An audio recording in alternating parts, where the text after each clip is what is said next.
আসসালামু আলাইকুম ভিউয়ার্স, আশা করি আপনারা সবাই ভালো আছেন। আল্লাহ তাআলার অশেষ রহমতে আমিও ভালো আছি। এই যে দেখতে পাচ্ছেন আমার কোলে বসে আছে, এর নাম হচ্ছে মিমি। এটা একটা পোষা বিড়াল।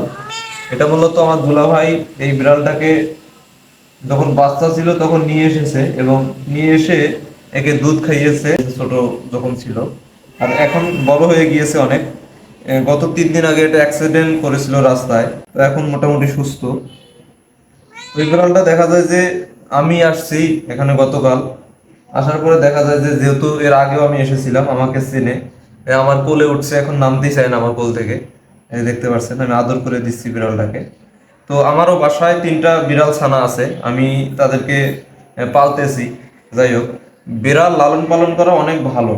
কারণ এই যে বিড়ালের যে লোমগুলো দেখতে পাচ্ছেন, এই যে বিড়ালের লোমগুলো, এই লোমের মধ্যে এক ধরনের উপকারী ব্যাকটেরিয়া থাকে যা মানুষের জন্য অনেক উপকারী। আর বড় কথা হচ্ছে যে বিড়াল এমন একটা প্রাণী যা আমাদের নবী হযরত পাক সাল্লাল্লাহু আলাইহি সাল্লাম এই বিড়ালকে অনেক ভালোবাসতেন। এই বিড়াল একবার দেখা যায় যে হযরত পাক সাল্লাল্লাহু আলাইহি সাল্লামের উযুর পানিতে মুখ দিয়েছিল। হযরত পাক সাল্লাল্লাহু আলাইহি সাল্লাম সেই পানি ফেলে না দিয়ে সেই পানি দিয়ে উযু করে নামাজ পড়েছে। বিড়ালের যে সারা পানি বা সারা খাবার এটা কিন্তু পাক। বিড়াল যদি কোনো কিছুতে মুখ দেয় সেই খাবারটা কিন্তু মানুষের জন্য খাওয়া পাক। তো এই বিড়াল নিয়ে অনেক কথা আছে, যেমন আবু হুরায়রা রাদিয়াল্লাহু তাআলা আনহু, এনার নাম কিন্তু আবু হুরায়রা রাদিয়াল্লাহু তাআলা আনহু ছিলেন না, এনার নাম ছিল আব্দুর রহমান।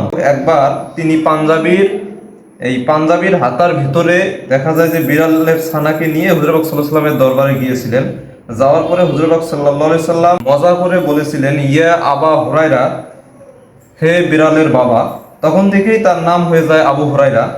তিনারও এই নামটা অনেক ভালো লাগছিল। হুজুর পাক সাল্লাল্লাহু আলাইহি সাল্লাম একটু মজা করেই এই কথাটা বলেছিলেন। তিনিও বিড়ালকে অনেক ভালোবাসতেন। তো বন্ধুরা, অনেকেই শখ করে অনেক প্রাণী লালন পালন করে থাকে বা পুষে থাকে। এই বিড়াল, একে লালন পালন করাটা যে কত আনন্দের, যে একবার লালন পালন করে সেই বুঝে। কারণ আপনি যখন দেখা যায় ঘুমাতে যাবেন, এই বিড়ালটা দেখা যায় সাথে আপনার সাথে যায় ঘুমাবে। আমি আসছি মূলত গতকাল, কালকে থেকে এটা আমার কাছেই আছে। আমি যেখানে যাচ্ছি আমার সাথেই যাচ্ছে, এবং আমি রাতে যেখানে ঘুমাই এবং আমার সাথেই দেখা যায় যে কালকে সারা রাত ছিল। আমার কাছ থেকে কোনো জায়গায় যাচ্ছে না। তো একে আমি কেক এনে খাওয়ালাম, কেক খেলো। তো যাই হোক, এর মায়াটা কিন্তু অনেক, এই বিড়ালের মায়াটা অনেক বেশি। আপনারা বিড়াল লালন পালন করবেন, বিড়াল লালন পালন করা ভালো। তো বন্ধুরা, ভিডিওটি যদি ভালো লেগে থাকে তাহলে অবশ্যই লাইক কমেন্ট শেয়ার করে দিবেন। আপনাদের সাথে আমার দেখা হবে আমার পরবর্তী কোনো ভিডিওতে। সেই পর্যন্ত আপনারা সবাই ভালো থাকবেন, সুস্থ থাকবেন। আল্লাহ হাফেজ।